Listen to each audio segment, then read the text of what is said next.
ओम नमो भगवते वासुदेवाय. केतुमाल वर्षाचं वर्णन करताना शुकमामुनी राजा परीक्षिताला सांगतायत की ह्या केतुमाल वर्षामध्ये भगवंतानी कामदेव रूपानं निवास केलेला आहे. आणि तो अशासाठीच आहे की त्यांना आपली प्रियपत्नी लक्ष्मी हितप्रिय करायचं होतं. आणि त्याचप्रमाणे संवत्सर नावाचा जो प्रजापती आहे त्याचे पुत्र, त्याच्या कन्या इत्यादींचेही प्रिय करण्यासाठी त्यांनी इथे तो कामदेव रूपानं वास केलेला आहे. ह्या ज्या संवत्सराच्या कन्या आहेत ह्या रात्रीच्या अभिमानी देवता आहेत आणि त्याचे जे पुत्र आहेत ते दिवसाचे अभिमानी देवता आहेत. आणि ह्या सगळ्यांची संख्या पुत्र असो किंवा कन्या असो ही माणसाच्या 100 वर्षाच्या आयुष्यामध्ये जेवढे दिवस आणि जेवढ्या रात्री येतात त्यांच्या बरोबर असते. म्हणजे अर्थात 36 हजार वर्ष ही गणना होते आणि तेच त्या वर्षाचे अधिपती असतात. त्या ज्या मुली आहेत त्या परमपुरुषाच्या श्री नारायणाच्या श्रेष्ठ अस्त्र असलेल्या सुदर्शन चक्राच्या तेजाला अतिशय घाबरून असतात, भीतात. आणि त्या भयामुळं प्रत्येक वर्षाच्या शेवटी त्यांच्या ठिकाणचा जो गर्भ आहे तो नष्ट होतो, त्याचा स्राव होतो. भगवंत आपल्या अतिशय सुललित अशा हालचालींनी सुशोभित असल्या गोड अशा मंद हास्यानं आपल्या प्रसन्न चित्तानं आणि सुरेख अशा भोया उडवत आपल्या मुखाची शोभा सतत उधळत असतात. कोणापुढे? लक्ष्मी मातेपुढे. आणि अशी ही सौंदर्य देवी श्री लक्ष्मी भगवंताच्या या नानाविध विलासांमुळं, नानाविध मोहक हालचालींमुळं अत्यंत आनंदित राहतात. आणि त्या आनंदित असल्यामुळे भगवंत स्वतः सुद्धा आनंदित राहतात. लक्ष्मी माता परमसमाधीच्या साह्यानं भगवंताच्या त्या मायामय स्वरूपाच्या रात्रीच्या वेळी प्रजापती असलेल्या संवत्सराच्या मुलींसह आणि दिवसा त्यांच्या अनेक पतींबरोबर त्यांची आराधना करतात. आणि ती आराधना करत असताना ते ह्या मंत्राचा जप करतात आणि भगवंताची स्तुती करतात.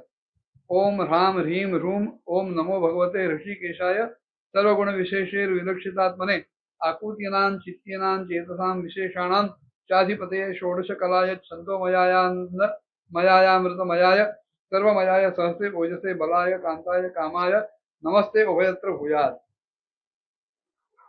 त्या सगळ्या देवता आणि साक्षात लक्ष्मी माता भगवंताची स्तुती करताना म्हणतात की जो इंद्रियांचा नियंता आहे, नियंत्रक आहे आणि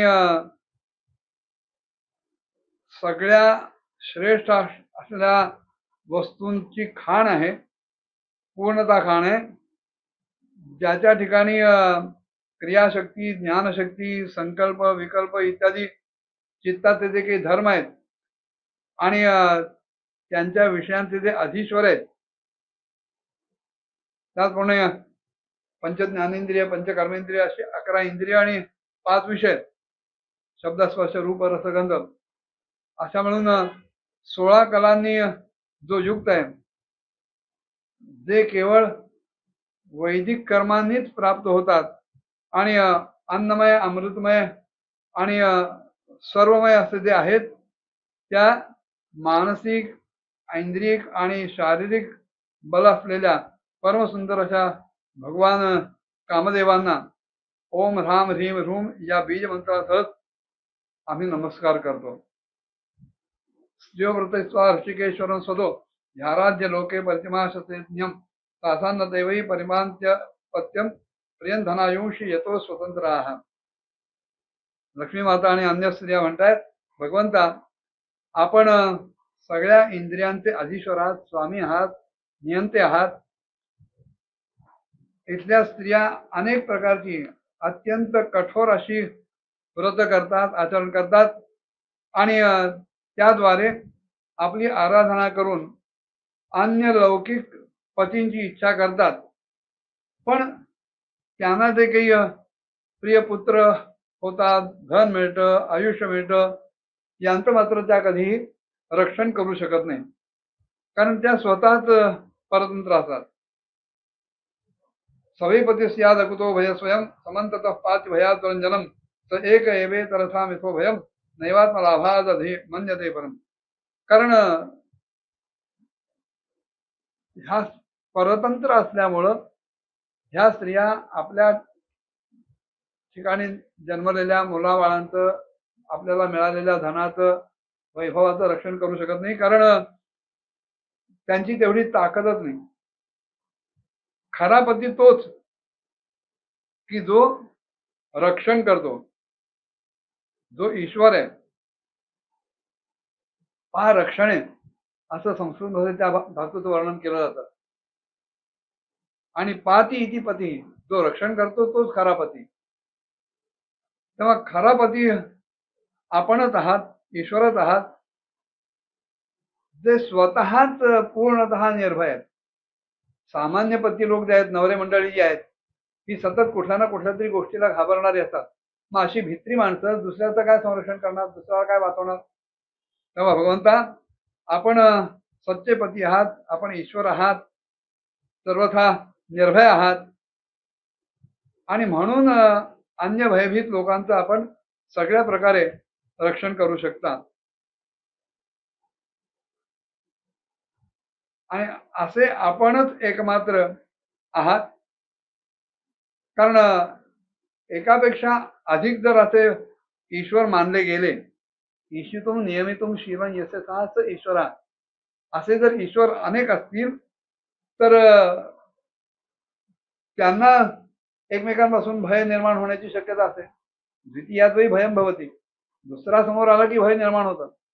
तेव्हा आपण एकमेवा द्वितीय असे पती आहात, रक्षण करते आहात, आणि म्हणूनच आपल्याला आपल्या प्राप्तीशिवाय अन्य कुठलीही गोष्ट लाभदायक वाटत नाही, हवीशी वाटत नाही.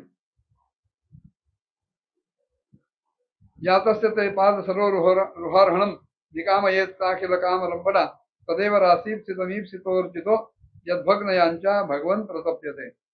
भगवंता, जी स्त्री आपल्या चरणकमलांचं पूजन करणं एवढीच इच्छा ठेवते आणि त्या व्यतिरिक्त जिला अन्य कुठल्याही वस्तूची इच्छा नाही, तिच्या सगळ्या कामना, आकांक्षा, वासना पूर्ण होऊन जातात.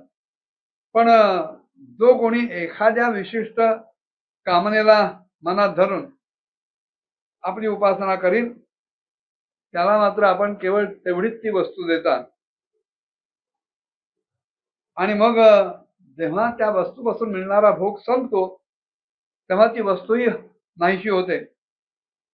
आणि मग भोग देणाऱ्या विषयाचा नाश झाला की ह्या जीवांच्या ठिकाणी अतिशय संताप निर्माण होतो, त्यांना अतिशय दुःख होतं. मत प्राप्त ये जेष सुरासुरादय अत्यंत उग्रम तप ऐंद्रिये धिया ऋते भवत्पाद परायणान्नम विदंत्यहं त्वहृदया यतोजित. अजित अशा भगवंता लक्ष्मी माता सांगतायत की मला मिळवण्यासाठी इंद्रिय सुखाचे अभिलाषी असलेले ब्रह्मदेव, रुद्र इत्यादी सगळे सुरासुरगण अत्यंत घोर अशी तपस्या करत असतात. पण आपल्या चरणकमलांचा आश्रय घेणारे भक्त मात्र आपल्याशिवाय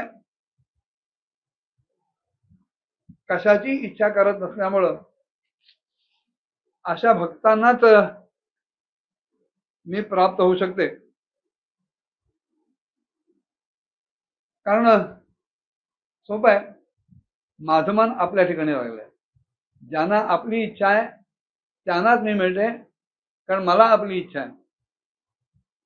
सत्वं ममाप्यच्युत श्रीश्रीवंदितं कराम्बुजं यत्त्वदधाय सात्वदां बिभर्षिमान् लक्ष्म वरेण्य माया क ईश्वरस्य हित मोहितुं विभुरती. हे अच्युता, आपण आपली अतिशय वंदनीय अशी करकमल ज्या भक्तांच्या मस्तकावर ठेवता, तीच करकमल आपण माझ्याही शिरकमलावर ठेवावीत. आपण श्रेष्ठ आहात.